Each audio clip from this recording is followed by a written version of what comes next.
Bhupendra Yadav, correct. Congress Sorry, के बाद I will हमारी call you. पार्टी का sir. By mistake I called you. I'm sorry. Bhupendra Yadav. सम्माननीय उपसभापति महोदय, Bhupendra Yadav. सम्माननीय उपसभापति महोदय, देश का बजट सरकार की प्रतिबद्धता का परिचायक तो होता ही है, उसके साथ साथ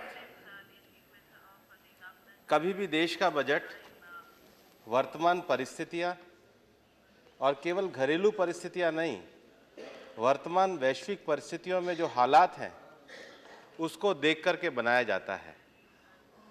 मैं हमारे माननीय प्रधानमंत्री जी और माननीय वित्त मंत्री जी का आभार व्यक्त करना चाहूँगा कि यह जो बजट उन्होंने भारत के परिवर्तन का बजट बनाया है, ये एक ऐसी परिस्थिति में बनाया है जब पिछले 2 वर्षों में 13% कम वर्षा होने के कारण हम मौसम के संकट से उलझ रहे हैं।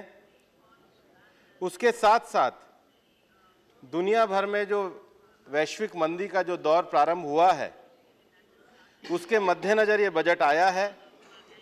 लेकिन सरकार ने बजट में अपनी राजनीतिक प्रतिबद्धताओं को आगे बढ़ाते हुए, विकास के लक्ष्यों को तय करते हुए, एक और जहां 7वें वेतन आयोग की सिफारिशों को भी ध्यान में रखा है, वहीं पिछले लंबे समय से देश के सैनिकों की जो 1 रैंक 1 पेंशन की योजना थी, उसके अतिरिक्त भार को भी स्वीकार करते हुए इस बजट को बनाया है।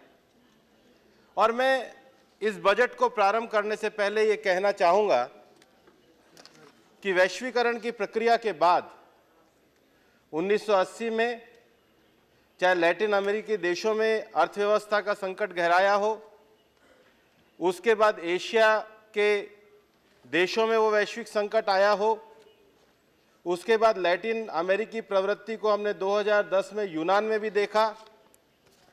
और इन सब कारणों के पीछे वित्तीय संकट, सरकारी उधारी, कॉरपोरेट उधारी, बैंक और उपभोक्ताओं की उधारी, व्यवस्थागत समस्याएं, उभरते बाजारों की समस्याएं।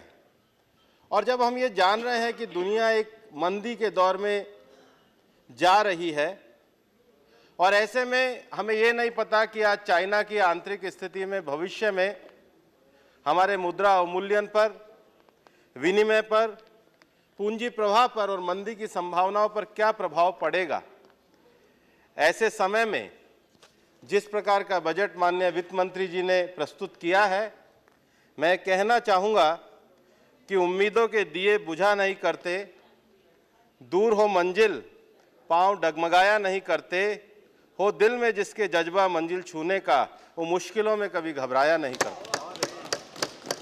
और इसलिए इस बजट की जो प्रक्रिया है, ये परिवर्तन किसके लिए है? ये परिवर्तन देश में सुधार लाने के लिए है। और अगर मुख्य रूप से इस पूरे बजट को अगर विश्लेषित किया जाए, अगर इसको ध्यान से पढ़ा जाए, तो बजट को पढ़ने के बाद सबसे पहले ये ध्यान में आता है कि इस बजट में देश की मैक्रो इकोनॉमिक स्थिरता का ध्यान रखा गया है। इस बजट में इस बात का प्रयास भी किया गया है कि घरेलू मांग में वृद्धि हो, जिसके कारण देश में अपने मांग की आपूर्ति करने का सामर्थ्य विकसित हो, और जो देश में एक लंबे समय से जो इकोनॉमिक रिफॉर्म्स हैं, उनमें प्रक्रियागत सुधारों को आगे बढ़ाया जाए। अभी माननीय राजीव शुक्ला जी भी कह रहे थे कि बहुत सारे योजनाएं उनके समय से चल रही थी, हम स्वीकार करते हैं, लेकिन 10 साल के यूपीए के शासनकाल में अगर कोई सबसे बड़ा आरोप लगता है तो पॉलिसी का नहीं है, पॉलिसी पैरालिसिस का आरोप है, अनिर्णयता का आरोप है। निर्णयों को लंबे समय तक नहीं लेकर के जो विकास के काम और जो संस्थागत सुधार होने चाहिए थे, उसको ना करने का आरोप है। और भारत एक ऐसी परिस्थिति में पिछले 10 सालों में था जब लोगों को लगता था कि इस अनिर्णय की स्थिति के कारण देश में अनिश्चितता की स्थिति बन रही है। और इसलिए प्रक्रियागत सुधारों को करते हुए हमने उस अनिर्णय से जो अनिश्चितता की स्थिति देश में पैदा हुई है उसका छुटकारा दिलाने का काम किया है और देश से पॉलिसी पैरालिसिस को समाप्त करके जवाबदेही और उत्तरदायी शासन की प्रक्रिया शुरू करी है। और इसलिए जब बजट में माननीय वित्त मंत्री जी ने जो विश्लेषण दिया उसको अगर आप पढ़ेंगे तो पिछले 10 सालों में जो यूपीए का शासनकाल था उसमें देश में 70 बड़ी परियोजनाएं लंबित पड़ी हुई थी किसी न किसी कारण से। लेकिन 2 साल में सरकार में आने के बाद वो जो 70% परियोजनाएं लंबित पड़ी हुई थी उनमें से 85% योजनाओं को अब पटरी पे ला दिया है और भारत अब पटरी पर आकर के चलना प्रारंभ हुआ है। और ऐसा करने के साथ साथ सरकार ने इस बजट पे जो एक अपनी प्रतिबद्धता को जाहिर करी है, क्योंकि मैं ये कहना चाहता हूं कि प्रक्रियागत और जवाबदेही और उत्तरदायी शासन देने के लिए सरकार ने इस बजट में यह प्रावधान किया है कि प्रत्येक नई स्कीम जो सरकार लेकर के आएगी उस नई स्कीम की समयवत परीक्षा करके उसको एक समय के साथ समाप्त करने का काम और उसकी जवाबदेही सुनिश्चित करने का काम यह इस बजट में किया है, जो हिंदुस्तान में नए परिवर्तन की ओर ले जाने का काम करेगा। और इसलिए सबसे बड़ा विषय इस देश में सामाजिक न्याय का है। और मुझे कई बार आश्चर्य होता है, मैं जब लौट के अपने गांव में देखता हूं, मुझे लगता है कि समाज का पिछड़ा वर्ग आगे क्यों नहीं बढ़ा। तो ध्यान में यह आता है कि संविधान में अनुच्छेद तो आजादी के समय में आ गया था, लेकिन 1950 से लेकर 1990 तक 40 साल को पिछड़े वर्ग को आरक्षण नहीं मिला। तो उसका कारण वो शासन करने वाले लोग थे जिन्होंने इस सामाजिक न्याय के काम को 40 साल तक बढ़ाने की तो बात दूर, प्रारंभ भी नहीं करा था। लेकिन हमने सामाजिक न्याय के प्रतिमानों को उसके साथ साथ कौशल विकास और नए स्टार्टअप को प्रोत्साहन देकर के लिए भारत में स्थिरता और निवेश के स्थान के रूप में देश को स्थान दिलाने का प्रयास किया है। और अगर इस बजट में हम देखेंगे कि भारत में इस बजट में कृषि क्षेत्र में 84%, शिक्षा, स्वास्थ्य और सामाजिक क्षेत्र में 9%, ग्रामीण विकास और पेयजल में 13%, इंफ्रास्ट्रक्चर और ऊर्जा के क्षेत्र में 22%। कल नरेश अग्रवाल जी कह रहे थे महिला कल्याण के बजट में 12%। अभी डी राजा जी कह रहे थे शेड्यूल कास्ट सब प्लान में 15% और शेड्यूल ट्राइब सब प्लान में 12% की वृद्धि करके सरकार ने अपनी इच्छा शक्ति को दिखाया है। जिन क्षेत्रों में पैसा खर्च किया जाना चाहिए था, जिन क्षेत्रों में विकास, बता रहा हूं हनुमंतैया जी, आपका मेरा सब्जेक्ट एक है, जिन प्रक्रियागत विषयों को आगे बढ़ाने वाली बात थी उन विषयों को आगे बढ़ाने का प्रयास सरकार ने किया है। सरकार ने अपनी प्रतिबद्धता को आगे बढ़ाया है। हमें पिछले लंबे समय में जब देश आजाद हुआ और उसके बाद अगर 2010 तक पिछले 67 सालों की यात्रा को अगर हम देखेंगे तो देश एक सीमित समाजवाद के रूप में हमने अपने देश की आर्थिक विकास यात्रा को शुरू करा। वो सीमित समाजवाद 1970 आते आते लाइसेंसवाद में बदलता हुआ चला गया और उस लाइसेंसवाद के बाद हमने वैश्वीकरण को तो आगे बढ़ाने का प्रयास किया, पर हम ग्लोबलाइजेशन की जगह मार्केटाइजेशन की ओर चले गए, बाजारवाद की ओर चले गए और हमारा जो कैपिटलिज्म था वो क्रोनी कैपिटलिज्म में परिवर्तित हो गया। कांग्रेस ने कभी भी, अगर देश का इतिहास लिखा जाएगा तो कोई ये बता नहीं पाएगा कि 70 साल में आपकी नीतियों की निरंतरता गई क्यों। मैंने देखे कोई आपका कभी आज तक पिछले 5, 7, 10 सालों में कोई आपका नेशनल एग्जीक्यूटिव का कोई ऐसा रेजोल्यूशन मैंने कभी आज तक कोई राजनीतिक आपका विचार मेरे को पढ़ने को नहीं मिला आपकी पार्टी का कि आपने आखिर भारत को कभी समाजवाद, कभी पूंजीवाद, कभी बाजारवाद, कभी तरह तरह के निरंतर प्रयोगों के लिए आप अपने विषय को करते रहे, लेकिन ये बदलाव क्यों किया और इसका फायदा क्या हुआ? कुल मिलाकर 67 सालों में हम देश में पानी, बिजली, सड़क, चिकित्सा जैसे मुद्दों का समाधान नहीं कर सके, पलायन का समाधान नहीं कर सके।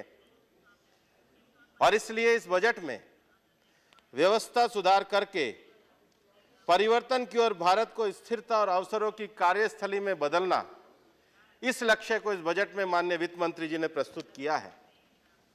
और ये बात मैं क्यों कहना चाहता हूं, एक बहुत अच्छे गांधीवादी कवि हुए हैं, वो गांधीवाद से निकले हुए लोगों की एक श्रृंखला थी जो अलग चली गई थी। कभी ठाकुरदास बंग थे, सिद्धराज डड्डा थे, काका साहब कालेलकर थे, बाद में वो रुके नहीं आपकी राजनीतिक धारा में। ऐसे ही एक कवि हैं भवानी प्रसाद मिश्रा। मैं उनकी कुछ पंक्तियों को पढ़ना चाहता हूं, फिर मैं अपने विषय को कहना चाहूंगा। और उन्होंने, भवानी प्रसाद मिश्र ने जो लिखा, कई बार बहुत सटीक हमारे विश्लेषण को, उस समय के राजनीतिक विश्लेषण को करते हुए उन्होंने कहा कि इस साल हर साल से पानी बहुत ज्यादा गिरा, पिछले 50 वर्षों में किसी को इतनी ज्यादा बारिश की याद नहीं, न खाइया कभी ऐसी भरी न खंदक, न नर्मदा कभी ऐसी बही न गंडक। आगे जो कहते हैं, उन्होंने कहा कि पंचवर्षीय योजनाओं के बांध पहले नहीं थे, मगर वर्षा में तब के लोग एक गांव से दूर दूर गांव तक सिर पर सामान रखकर टहलते नहीं थे। और फिर लोग कहते हैं कि जिंदगी पहले दिनों की बड़ी प्यारी थी। और मैं सोचता हूं, यह सब कहने वाले, इन्हें ना 50 साल पहले खबर थी गांव की, ना आज है यह शहरों में रहने वाला जैसे भारतीय समाज है। हमने गांव को सोचा कब?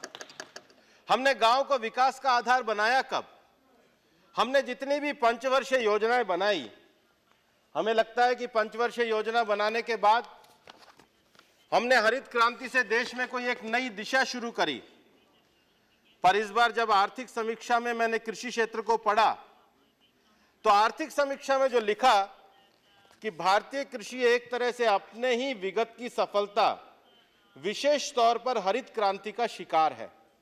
यह अन्न केंद्रित बन गई है और परिणामतः क्षेत्रीय तौर से पक्षपातपूर्ण, निवेशोन्मुख, भूमि जल उर्वरक हो गई है।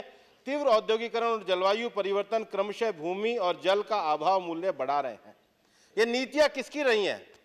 ये 60 सालों में इस देश की पंचवर्षीय योजनाओं को लाकर के देश में उत्पादन केंद्रित आपके समय में हुई है। किसान आपकी नीतियों के कारण 67 सालों में आत्महत्या करने को मजबूर हुआ है, क्योंकि हमने इस विषय को पहचाना।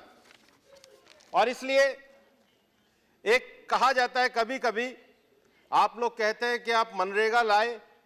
मनरेगा लाने का एक बहुत बड़ा कारण यह था कि 67 सालों में आपकी नीतियों की में स्थिरता और निरंतरता ना होने के कारण, लगातार भटकाव होने के कारण, आप देश के मूल विषयों को जो नीचे तक सुविधाएं पहुंचानी थी वो पहुंचाने में कामयाब नहीं रहे।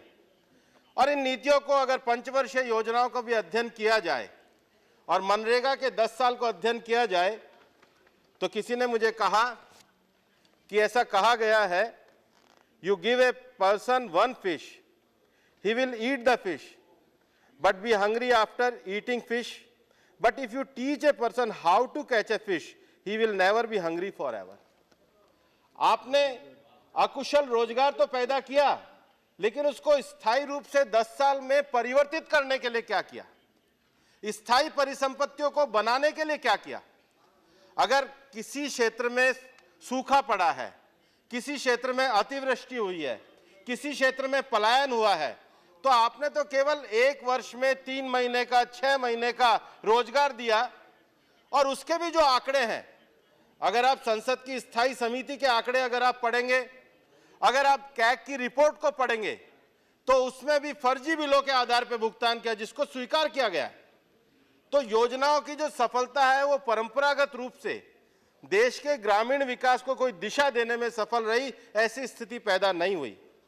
और इसलिए इस बार सरकार ने, इस बार मनरेगा में देश के उन जो 250 क्लस्टर हैं जो डार्क जोन में हैं, जहां पर स्थायी रूप से पानी के प्रबंधन के लिए परिसंपत्तियों का निर्माण करने की आवश्यकता है, वहां पर दीनदयाल अंत्योदय मिशन के द्वारा मनरेगा को केवल एक अस्थायी आधार पर नहीं, मनरेगा को स्थायी आधार पर परिसंपत्तियों का निर्माण करके ग्रामीण क्षेत्र को बढ़ाने का प्रावधान किया है।